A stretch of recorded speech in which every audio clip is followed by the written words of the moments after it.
আসসালামু আলাইকুম। আজকে উত্তরার ইস্যুতে আয়োজিত জাতীয় যুব শক্তির এই জরুরি সংবাদ সম্মেলনে যারা এত কষ্ট করে আমাদের এই সংবাদ সম্মেলনে উপস্থিত হয়েছেন সবাইকে আন্তরিক শুভেচ্ছা। আপনারা জানেন যে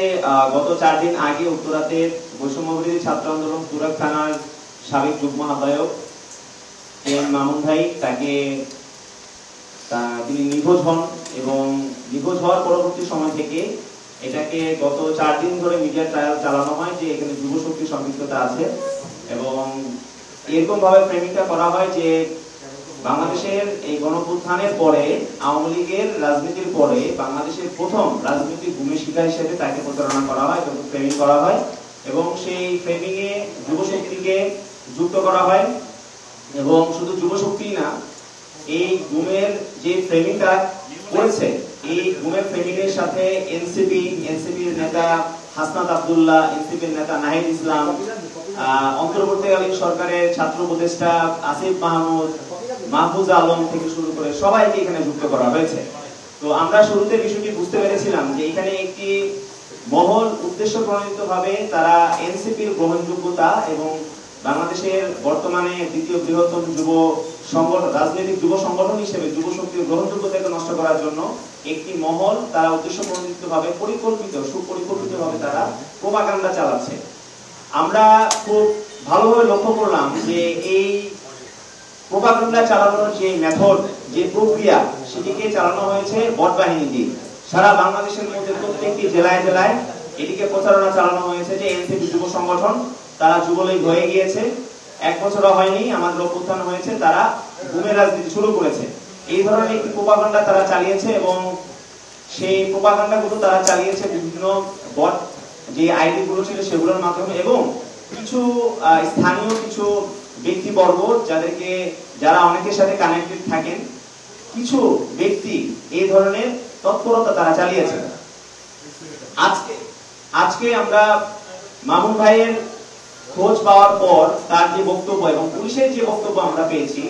সেই বক্তব্যের মাধ্যমে স্পষ্ট যে এখানে কোনো ধরনের যুব শক্তি বা এনসিপি কোনো ধরনের সম্পৃক্ততা নেই এবং একই সাথে আমরা এটাও স্পষ্ট হয়েছি যে এইখানে যারা সম্পৃক্ত তাদেরকে এখন পর্যন্ত প্রকাশ করা হয়নি যে আসলে সেখানে কি ঘটেছিল, কারা তাকে সেখানে গুম করেছিল বা নিখোঁজ করেছিল, অপহরণ করেছিল, সেই ধরনের কোনো তথ্য কিন্তু এখন পর্যন্ত প্রকাশ করা হয়নি। আমরা কিন্তু যখন তাকে পাওয়া যাচ্ছিল না তখন যুব শক্তির নাম যখন আসছিল তখন কিন্তু যুব শক্তির পক্ষ থেকে কিন্তু সেখানে সংবাদ সম্মেলন করা হয়েছে, বিক্ষোভ মিছিল দেওয়া হয়েছে এবং অফিসিয়াল একটা বিবৃতি দেওয়া হয়েছে। কিন্তু তারপরও হাসনাত আব্দুল্লাহর নাম জড়িয়ে, নাহিদ ইসলামের নাম জড়িয়ে, এনসিপির নাম জড়িয়ে বিভিন্ন প্ল্যাটফর্ম তারা ঢালাইয়ের সেরা প্রিমিয়ার সিমেন্ট তারা তাদের পরিচয় গোপন করে তারা এরকম ভাবে আমাদের যুব শক্তির গ্রহণযোগ্যতাকে সামাজিকভাবে নষ্ট করার জন্য অপতৎপরতা চালিয়েছে, যেটি আজকে তাদের সেই গুপ্ত কাঁচা নাটকে আমরা বলবো যে সেই গুপ্ত কাঁচা নাটক ব্যর্থ হয়েছে এবং যুব শক্তি নিয়ে কেউ যদি এই ধরনের গুপ্ত নাটক করে, কাঁচা নাটক করে, যুব শক্তি তার বিরুদ্ধে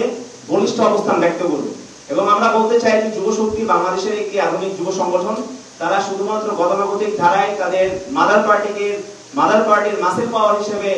ব্যবহৃত হওয়ার জন্য তারা তৈরি হয়নি, বরং আমরা বাংলাদেশের যুব সমাজ যারা মূলত আমাদের এই রাষ্ট্রের মূল চালিকা শক্তি, তাদের সুযোগ, তাদের সম্ভাবনা এবং তাদের যে সমস্যাগুলো আছে সেগুলো নিয়ে কাজ করার জন্য যুব শক্তি কাজ করছে। এবং এনসিপি কিন্তু বারবার করে বলে আসছে, কিন্তু আমরা এই যুব শক্তি আমাদের আত্মপ্রকাশের পর থেকে আমরা 7 দফা ইস্তেহার ঘোষণা করেছি এবং সেই ইস্তেহারগুলোকে বাস্তবায়ন করার জন্য আমরা এখন পর্যন্ত আমাদের তৎপরতা রয়েছে এবং আমরা অতি শীঘ্রই সামনে বাংলাদেশের প্রথমবারের মতো ইয়থ জব ফেস্টিভ্যাল আমরা আয়োজন করছি, যেখানে আমরা বাংলাদেশের যুব কর্মসংস্থান নিয়ে সারা দেশব্যাপী আমাদের কর্মযজ্ঞ সামনে আসছে। এই অবস্থায় যখন আমরা আছি তখন কিন্তু যুব শক্তির সেই গ্রহণযোগ্যতাকে নষ্ট করার জন্য একটি গুপ্ত মহল তারা কাজ করেছে। আমরা বলবো যে যারা এই ধরনের অপতৎপরতায় লিপ্ত ছিলেন তারা এই ধরনের অপতৎপরতা থেকে আপনারা বের হয়ে আসুন। আমরা মনে করি যে বর্তমান বাংলাদেশের যে রাজনীতি, সেই রাজনীতিতে আসলে আমরা এই ধরনের তৎপরতার মধ্যে যদি আমরা থাকি তাহলে সেটি আমাদের ফ্যাসিবাদ বিরোধী জাতীয় ঐক্যকে নষ্ট করবে। এবং ঠিক একই সাথে আমরা আরো বলতে চাই যে যারা এই গুমের ঘটনার সাথে সম্পৃক্ত ছিলেন এবং যারা বিভিন্ন ভাবে আমাদের এই যুব শক্তির মানহানি করেছেন এবং এনসিপির মানহানি করেছেন, আমাদের সারা বাংলাদেশের তরুণ প্রজন্মের কাছে যারা আইডল হিসেবে পরিচিত তাদের সম্মানহানি করেছেন, আমরা সেই মানহানির বিচার চেয়ে আমরা আগামীকালকে একটি মামলা দায়ের করব এবং যারা এই গুমের সাথে সম্পৃক্ত যারা ছিলেন তাদের বিরুদ্ধে আমরা একটি মামলা দায়ের করব এবং আমরা এই গুপ্ত তৎপরতার বিরুদ্ধে আমাদের শক্ত অবস্থান ব্যক্ত থাকবে। আমরা মনে করি যে বাংলাদেশের মধ্যে যুব রাজনীতির যে নবদিগন্ত সূচনা করেছে যুব শক্তি, সেটিকে আমরা অবশ্যই অব্যাহত রাখবো। সবাইকে ধন্যবাদ। একই প্রশ্ন ছিল, জি, আপনারা বারবারই বলেছেন একটি মহল। সাংবাদিক ভাইদেরকে আমরা অনুরোধ করব যে আপনারা সেটি খুঁজে বের করুন, তারা আসলে কারা, তারা কেন যুব শক্তির গ্রহণযোগ্যতাকে নষ্ট করতে চায়, তারা কেন হাসনাত আব্দুল্লাহর গ্রহণযোগ্যতাকে নষ্ট করতে চায়, তারা কেন এনসিপির গ্রহণযোগ্যতাকে নষ্ট করতে চায়, এনসিপির গ্রহণযোগ্যতাকে নষ্ট করার স্বার্থ তাদের কেন, সে প্রশ্ন অবশ্যই আমাদের অবশ্যই আছে এবং আমরা আপনাদের উদারত আহ্বান করব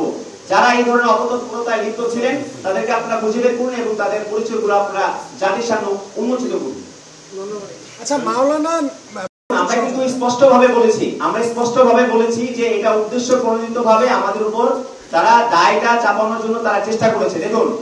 আমাদের কে মামুন ভাই তিনি বৈষম্য বিরোধী ছাত্র আন্দোলনে তুরাগ থানার একজন যুগ্ম আহ্বায়ক ছিলেন। বর্তমানে বৈষম্য বিরোধী ছাত্র আন্দোলনে কোথাও কোনো ধরনের কমিটি নেই, অর্থাৎ তিনি একজন সাবেক যুগ্ম আহ্বায়ক এবং তিনি আমাদের এনসিপি রাজনীতির সাথে বর্তমানে জড়িত নন। কিন্তু তাকে উদ্দেশ্য প্রণোদিতভাবে তার নিখোঁজ হওয়ার বিষয়টিকে এনসিপির উপর চাপানো হয়েছে, যুব শক্তির উপর এই দায় চাপানো হয়েছে এবং আমরা মনে করি যে এটি একটি অপরাজনীতির বহিঃপ্রকাশ এবং যে মহল এই ধরনের অপরাজনীতি করেছে আপনাদের কাছে আমরা উদাত্ত আহ্বান জানাবো যে সে মহল কারা সেটি আপনারা অবশ্যই খুঁজে বের করুন।